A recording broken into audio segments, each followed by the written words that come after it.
The Expanse, Season 6, Episode 5, Why We Fight. Well, this episode was actually written by Daniel Abraham and Ty Frank, and it shows. This is definitely one of the best episodes this season. A lot happened in this episode.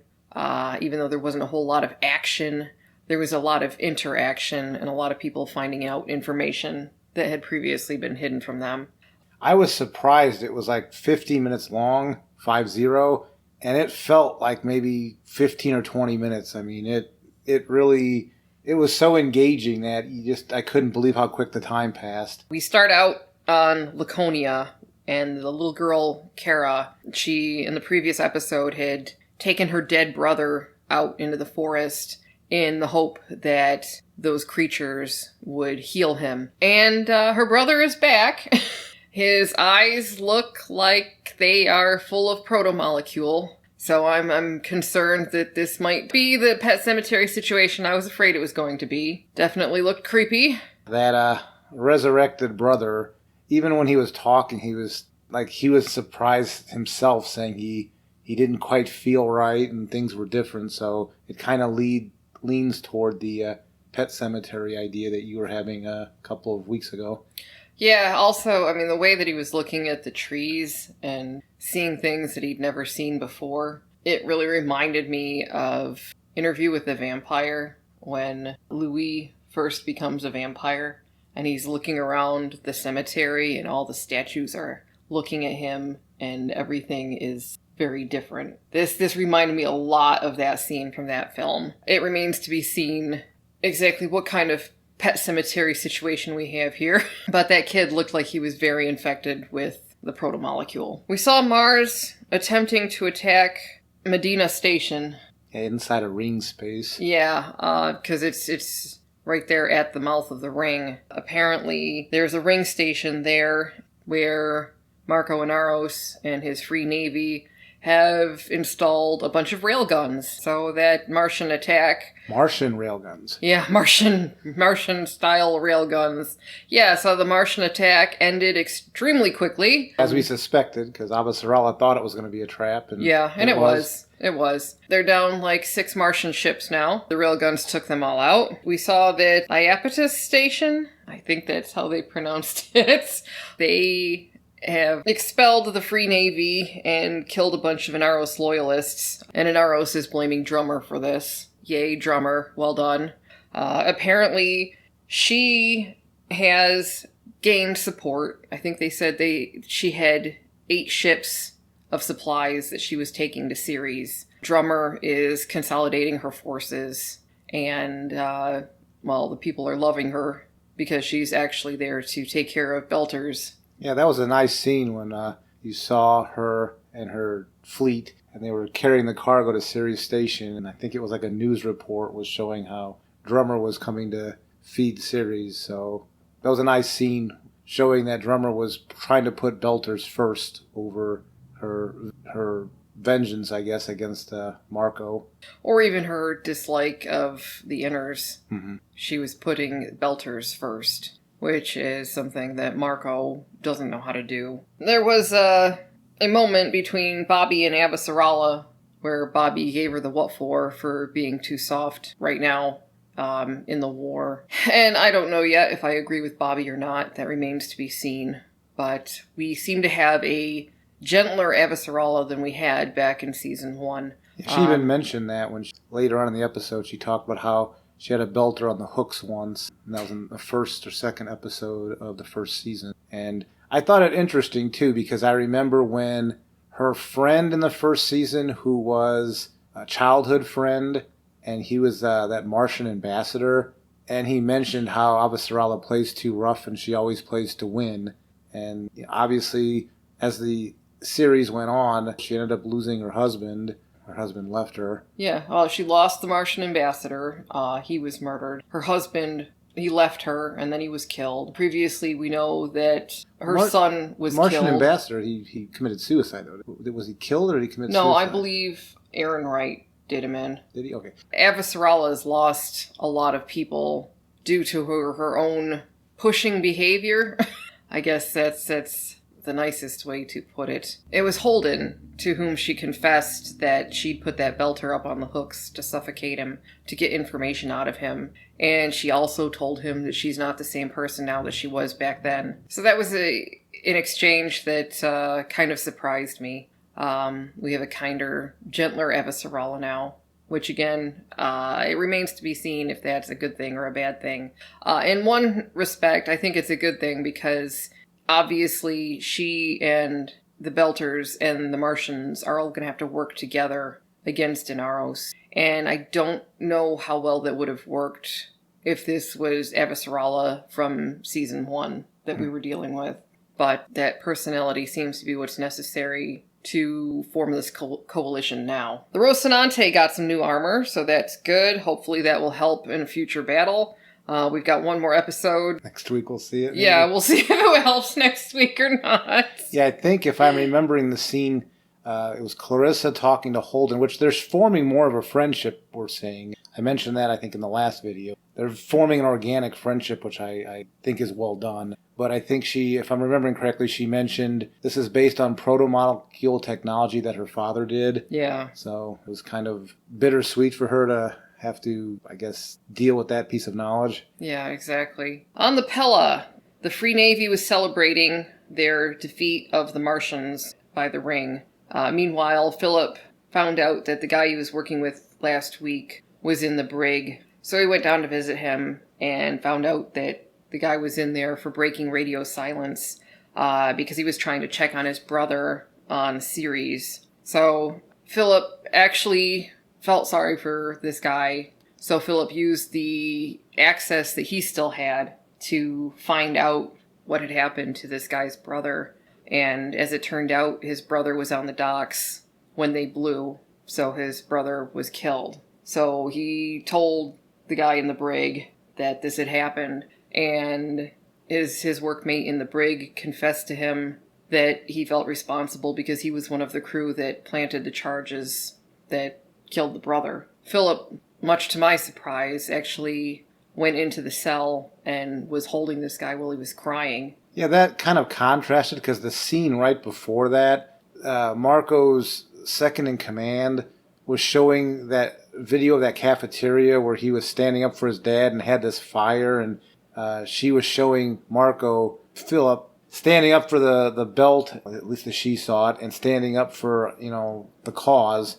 And then at the same time, then she said something like, it's nice to see he has that fire in him. I wonder where he got that from. And then that next scene was when Philip was in the cell consoling that guy who lost his brother. Yeah, and I'm not sure that Philip had actually believed until that point in time that his father was the one who was responsible for the explosions on Ceres. I guess we'll find out next week what Philip's thoughts are on that and what actions he takes because of it. In a previous episode, he had accused his father of abandoning the people on Ceres. So now we know the extent of that abandonment, and I'm looking forward to seeing what Philip does with that, because I don't think he's happy about that. As much as he got that fire from his father, I think he may actually have a sense of right and wrong that he got from his mother. I still am hopeful that he's going to be the one that finally takes down Marco Inaros. But I guess we'll just have to wait and see. Yeah, and that kind of goes along with, too, Avasarala had a counseling session, I guess, with one of her generals, well, two of her generals maybe, and they were wanting her to commit the bulk of their forces for a joint attack with, I guess it was a Martian general and a UNN general, and they wanted Avasarala to commit the bulk of their forces to another attack within the ring, and with those, there were 5 or 6 rail guns. I mean, the scene where those Martian ships were taken down, because these were Martian warships, these weren't just little ships. That was a pretty cool scene when that fleet went in there to take out Marco at the beginning of the episode, and they were ripped apart by those rail guns. But when they were trying to get Avasarala to send a UNN wave with a second wave of Martians in there, and she didn't want to do that, she pointed out that, was set up a couple of episodes ago, there's a humanitarian crisis on Ceres, and in order for her to commit a bulk of forces to do this mission that they want, they would have to let the Belters basically die on Ceres because they wouldn't have the manpower or the supply chain if they committed their forces to this joint attack to keep Ceres up and running. So Avasarala chose to keep those people alive versus a joint attack on the belt or the ring. Yeah, on Marco's forces by the ring. Which, again, I'm not sure that Season 1 Avasarala would have made the same decision. So it's nice to see that there's been some character growth on her part.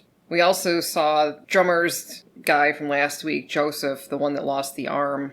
Apparently it didn't regenerate correctly, so they had to remove what was growing, and he will be getting a prosthetic arm.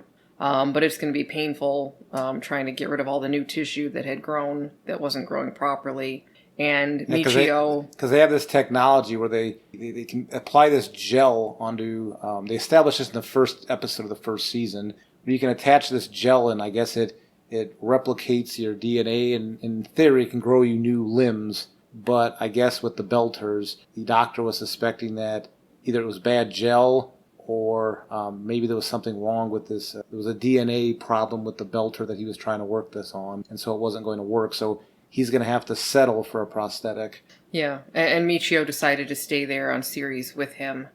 So Drummer is now basically alone. Everyone in her family group that she had established, they're all either dead or left her. So she's quite upset about that. We do see her break down when she is talking to Naomi. Yeah, because that exchange between Naomi and Drummer, that was interesting because... well, Drummer was trying to avoid Naomi. Naomi had reached out to Drummer, and Drummer didn't want to talk to her, but of course Naomi went to see her anyway. The exchange was a kind of a back and forth between... Because Drummer's being set up where if she goes against Marco, and she is going against Marco, although she's gaining popularity with her people, there's a bounty growing on her head to take her out by Marco's supporters. And if she aligns with the Inners, the Earth in particular, then she's going to be seen as kind of a traitor to her people. And as you mentioned, her family is gone now, so she really feels like she's all alone.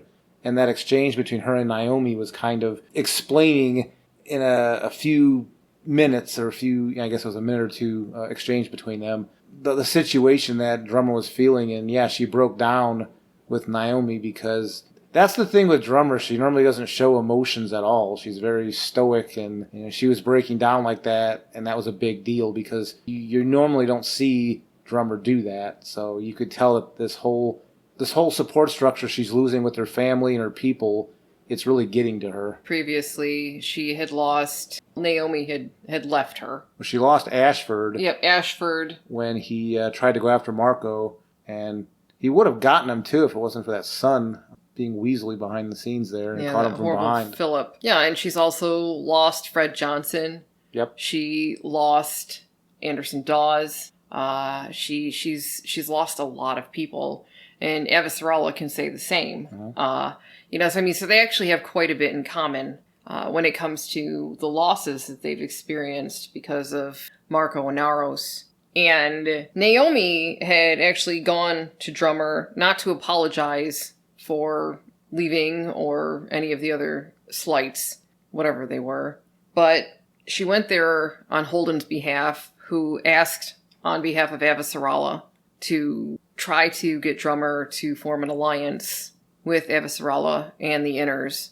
And she did, and that was actually a really cool scene where she and Avasarala met on Ceres and shook hands and agreed to the alliance, basically with the understanding that Drummer doesn't take orders from Avasarala or the Inners. Yeah, or the people. Drummer's people won't take orders from them either. That is correct. And when this is all over, she's not going to have the collar and leash on from the Inners. The Belters aren't going to do that. The common goal that they have right now is to rid them all of Marco and Naros, who is the direct threat to everyone. Yeah, and I kind of, in that conversation, I got the impression, and maybe I misinterpreted what Drummer was saying, but she said something like, when this is done, are you going to remember us? And I kind of interpreted that as, well, once you don't need us anymore, or is it really going to go back to the way things were, or is this actually going to be moving something forward? Yeah. Yeah, she said something like, I know the belt has a lot of reasons to despise me, but one thing I'm not is a liar. That is very true. We did discover that Avasarala stated that the information she got from Prax about that new strain of yeast and helping to feed Earth, that it looks like he may have been correct. And she pointed out that it was a Belter who smuggled this information to her to feed the people on Earth. And I think Avasarala is starting to understand the interconnectedness of humanity. And I think this is all due to the protomolecule and the ring. And I think that there's been a lot of growth because of the ring. We also found out that when ships pass through the ring, they said that there was a mass energy threshold. And when ships exceeded that, that's when they disappeared. Yeah, I wasn't exactly sure what that meant, but like a ship of a certain size, that energy threshold, I wasn't sure what that meant, but apparently there's a threshold that can be passed over, and then the ships just disappear. Yeah, so I'm not sure. We still don't know where those ships go, or if they're just dissolved, or maybe the rings are absorbing the energy from those ships. Maybe they're eating them. Well, they did Holden mentioned to Avasarala about Illus, and how those entities were able to affect, I guess, normal reality. I guess that's when Miller was going through that hole at the bottom of the planet, cavern or wherever they were at. Yeah. So I think Holden suspects that perhaps this is related to something like that vortex or doorway that Miller went through, that this is a similar type doorway to somewhere else. But it wasn't real specific when he was talking to Avasarala. He was just kind of theorizing. Yeah, because he said something about that he can sense things while they're going through the ring, that there's entities in there, malevolent entities. And so we're not sure if those entities are absorbing that energy and using it to possibly escape where they are and come into our universe or wherever they are coming from. I don't know if it's outside of our universe or not, but it certainly seems to be outside of our plane of existence, wherever they're coming from. Yeah, it was, like I said, it was very vague when Holden was trying to explain it to Avasarala. So, I mean, in one episode, they got a lot they're going to have to finish up. Well, they did say that's supposed to be like an episode and a half in length or something like that. Yeah, they said the final episode was going to be like an episode and a half, which I guess if an episode's around 50 minutes, then maybe the final's going to be around 90 minutes. Yeah, that would be nice. There was an exchange between Amos and Bobby that I didn't know what to make of. Yeah. Amos had clearly been visiting the brothels, and he definitely had been imbibing some alcohol. And he was having... He wasn't sure what to make of Holden disarming that warhead. He did let Bobby know that's what happened, though. Yeah. And I was actually surprised that Bobby just laughed. But once I heard her explanation, I understood all too well why she did. Because they were discussing what's the purpose of all of this? What are we fighting for? Basically, what Bobby told Amos was that in the end, you just fight for your flank, you fight for your people, those who you're in the trenches with. Once she told that to Amos, he had been unsure whether or not he was even going to go back to the Rocinante, but after that he decided that he would, because those are his people, the ones he's in the trenches with. Mm-hmm. And before he was going back, he was going to hit the brothel again. Yeah, because he was saying he was using prostitutes, then he was using liquor, then he was going back, he was cycling back and forth, and he just got done with the liquor, so he was going back to the prostitutes, and then he said... Yeah, he asked Bobby if she wanted to come with him, and she basically asked him, are you going to be visiting the brothel, or are we going to be going together? And he said something like, either way, and then he shrugged his shoulders. Yeah, so I don't know what's going to happen there. I mean, I just assumed he and Clarissa were going to be an item, so I was a little surprised that he was going to the brothels at all. With Amos, though, because of potentially that treatment that was done to him, I'm not sure he can form intimate relationships with Yeah, I don't know either. It kind of simulates friendship. Over the past few episodes, they've had small dialogue between Amos and Bobby, and it kind of makes me wonder if they're trying to... When Alex ended up dying, his character, because Amos and Alex they were friends, and that was where a lot of those exchanges would happen. Not the sexual kind, but just the general barbs back and forth. Mm-hmm. But when Alex died, there was a void there, and it kind of seems like Bobby is filling in for some of that, but obviously there's a little bit more here. Yeah, so that was... that made my eyebrow go up. That was... Yeah. I'm going to bring up again, since we're reviewing these two shows at the same time. They're in a war with Marco and Naris right now. So we've had in this episode conversations about loss, about military tactics, about PTSD. These are the things that Star Trek Discovery tried to cover in Season 1 in that Klingon War and failed miserably because whoever wrote those episodes didn't understand anything about it. From my opinion, what we're seeing in The Expanse, in this episode in particular, is what Star Trek Discovery was trying to do in that first season with the Klingon. And the war that they were having and all that ridiculous stuff that they were doing to try to show that they've been through the crapper. It's been tough for them. Mm-hmm. But when you hear Drummer give her talk about all the friends she's lost and family she's lost and how alone she feels, and Avasarala kind of mirrors that right now because she's going through a similar thing where she's trying to transition to something different. It's just, this is the proper way to handle war type stories. Yeah. So this could be placed. Somebody should watch Season 1 of Star Trek Discovery, the war stuff, that is laughably bad, and then watch, I guess, just this season of The Expanse, but this episode in particular. And this episode in particular, it covers what Star Trek... It covers well, because that's the big difference. What Star Trek Discovery was trying to do in Season 1, but failed so badly and so laughably bad that's what I was thinking of when I was watching this is how you cover the negative parts of war, not just the killing, but all the things that happen besides the killing that you have to take into account. There's collateral damage that's not just people. It's breaking, you're breaking relationships, you're breaking the way people look at the world after they've been through a war. That's the stuff that Discovery tried to cover and failed. And this episode had at least 2, possibly 3 characters that were going down that path. So I just thought I would mention that because I think people who watch these videos know I despise Star Trek Discovery. One day I would like to do a retrospective on that whole garbage series. And when I see something like The Expanse cover a topic that Discovery tried to cover and failed, it gets me a bit angry and then sad at what Star Trek used to be back in the day and the garbage that it is now. Star Trek Discovery was written by lobotomized vegetables for lobotomized vegetables. The Expanse was written by adults for adults. Yeah. And therein lies the difference. Because the stuff they were talking about in this episode, it was adult-based. I mean, this was serious stuff to talk about, and it was well done.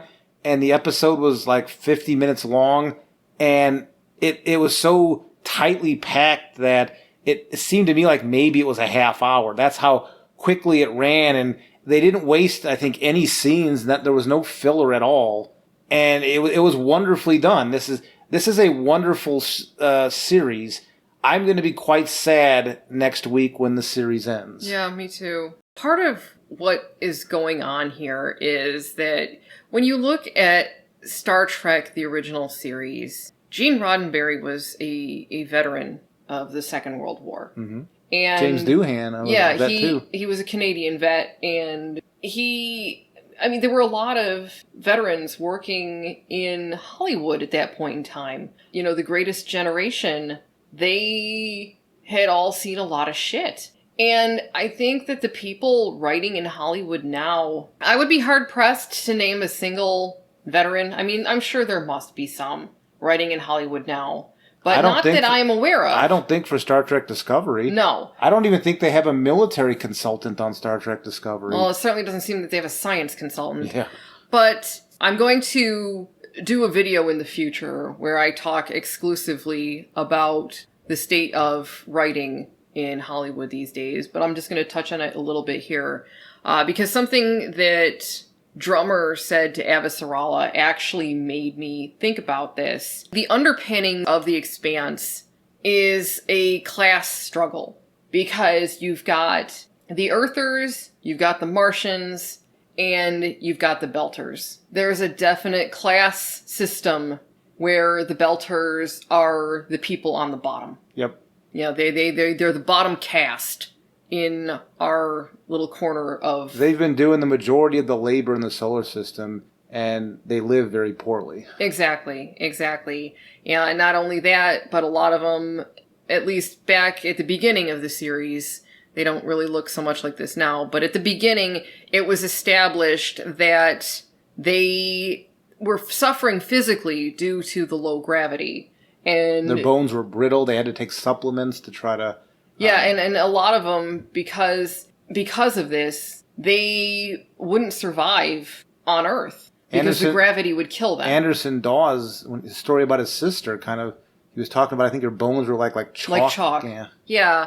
You know, so they weren't even getting proper health care or, proper food. I mean, they're being treated horribly. They are definitely at the bottom of the social ladder, the economic ladder, the healthcare ladder. I mean, all of it. They're treated very badly.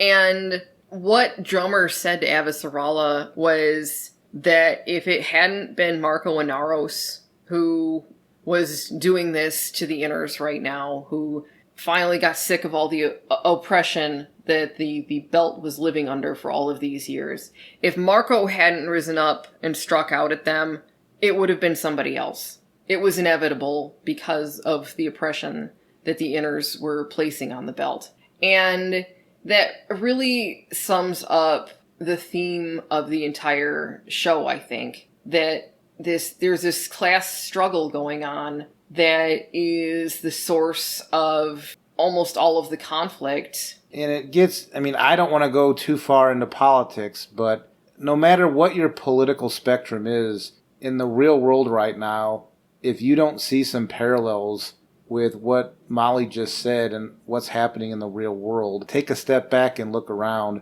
And by the way, that's what science fiction's supposed to do, is take the real world and put pieces of it in allegory. I think if you think about this a little bit, you'll see that scenario of the Belters and their class struggle. You can look around the current world and see a lot of that going on right now. This is going to be interesting to watch in 20 years to see how it reflects the times we live in. To get back to the whole writing angle of that, in Hollywood right now, you see a lot of these writers with fancy degrees from places like NYU and Yale. And these people, you don't go to NYU and Yale if you come from a common, modest background. Well, good writers need to go... if you don't have any real struggles in your life, then how can you write interesting material? These people who write for shows like Star Trek Discovery, I question what adversity, not just what adversity that they've experienced themselves, but what adversity they've seen other people that they know experience. Like 1 degree of separation. Have they even witnessed that? Because my guess would be that number would be 0. They have not seen known anybody personally who's gone through anything. I wonder if their biggest challenge that they've seen in their life is they had to wait 2 weeks to get the latest iPhone. And I know that sounds silly, but I really wonder, these privileged people that go to these privileged schools, what exactly is... what can they draw on from their personal experience to put into their writing? Yeah. Because if you've never experienced real emotions, how do you write anything that would actually invoke such emotions? Or if you're going to write a war story like Discovery tried to do in season 1, I don't know why they didn't bring veterans as for consultants. You could have brought veterans in from either Iraq War, Afghanistan, I mean, you could pick, we got numerous little skirmishes going on all over the globe, and have them in the writing room. But again, going back to this, would it be a Walter Mosley situation where if you had a few of these people talking and they said stuff you didn't like to hear, they'd get you kicked off the writing staff, just like they did with Walter Mosley. Or at least make it so uncomfortable that you quit. And Walter Mosley, just, to be clear, Walter Mosley wasn't kicked out because of any sort of military story. He gave a personal racial account story, and the writers didn't like it. The writing room didn't like it, and they kicked him out. Yeah, somebody got offended because they used a word that a cop had used on him, and they reported him to HR. HR spoke to him, and Walter Mosley decided that that wasn't the kind of place he wanted to work, and so he quit. And he was right to do so. Exactly what you were saying. Here was somebody trying to share his experiences, his struggles that he's been through, and these people from these high degree universities that are writing for these shows, oh, we don't want to hear from you. You're using unkind language. I don't want to hear from you. So yeah, they probably wouldn't want to have a bunch of vets join the writing staff, or at least as consultants, and talk about the crap of being in war, because it'd be the same thing. Oh, I don't want to hear that. Those are using unkind words and phrases. I don't want to hear that. I don't want to learn anything. Hands over ears, la, la, la, la, la. Yeah, because a lot of this also, to me, I wonder what kind of censorship is going on over at Star Trek Discovery that we're not seeing in places like The Expanse. Yeah, I don't know.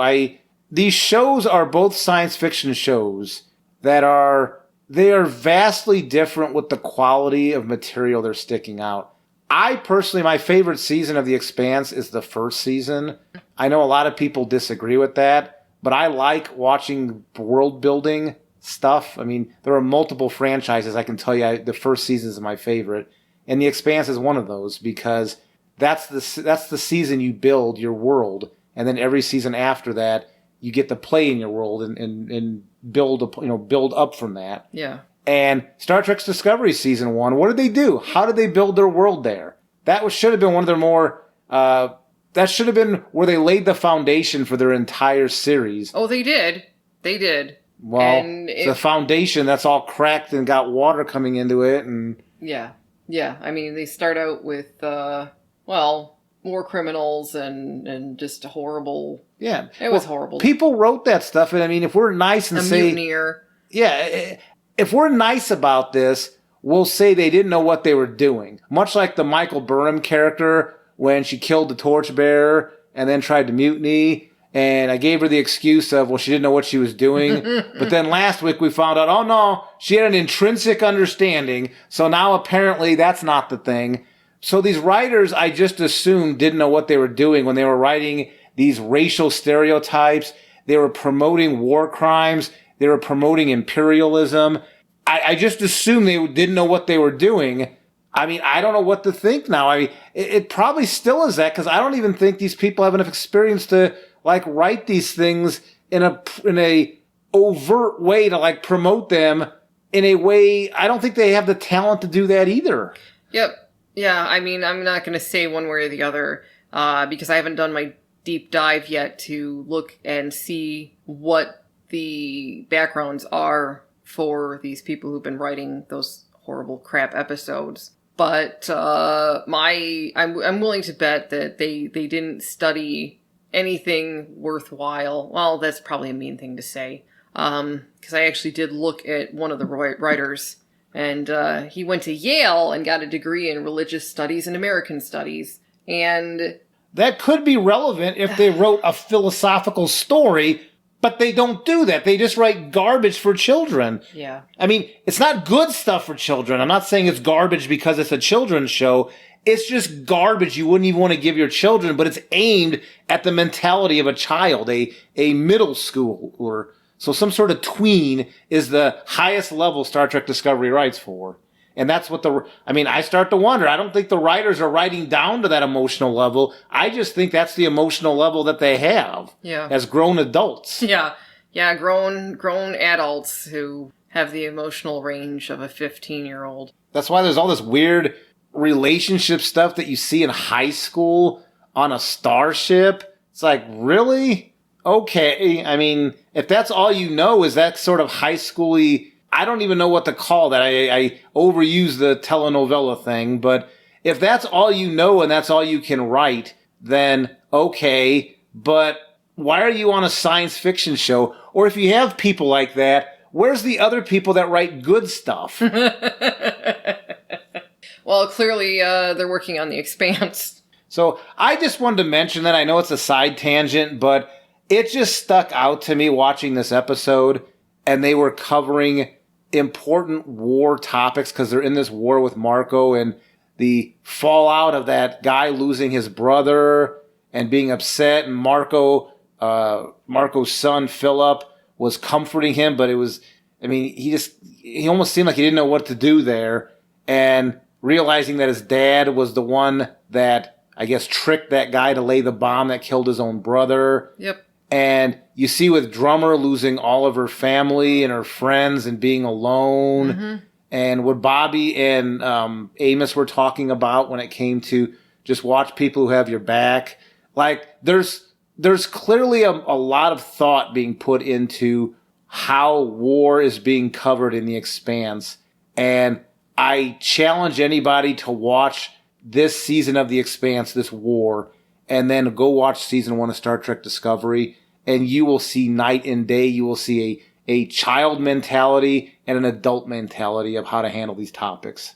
That's, I think, all I have to say about this particular thing. Yeah, I think this episode was aptly named Why We Fight, because there were several characters in the episode today asking exactly that question. And it's clear that these characters are weary of war. They're tired of losing loved ones. And they're at a place right now where they're feeling very defeated. But they are going to keep on fighting. So this was a really good episode. It was a profound episode. And I'm really sad that next week's episode is the last one. Yep. Because I just feel like the world that Ty Frank and Daniel Abraham created was really well thought out, and their world building is second to none in this day and age. Yep. I have not seen its equal in a very long time. It's just a shame it's going to come to an end. I am not sure they're going to be able to sew everything up well in the next episode, or if there's going to be loose threads, or if it's going to feel rushed. I really hope not. But I guess I'll just have to wait till the new episode is up and then find out. So anyway, love to hear your guys' comments on this. I will try to do better answering people's comments and commenting back. This is, I'm not very good at that kind of thing. So I will try to be better about that. And I really appreciate all the comments you guys have been making, because I really do enjoy reading them. You give thumbs ups. I do give lots of thumbs ups. I am one of those socially awkward people, but I will try to overcome that and make some actual responses to a lot more people. So thank you for sharing your thoughts with me. I really do appreciate it. And I look forward to reading your thoughts on this episode as well. So anyways, thanks for watching. And I guess I'll talk to you after the next episode. Take care.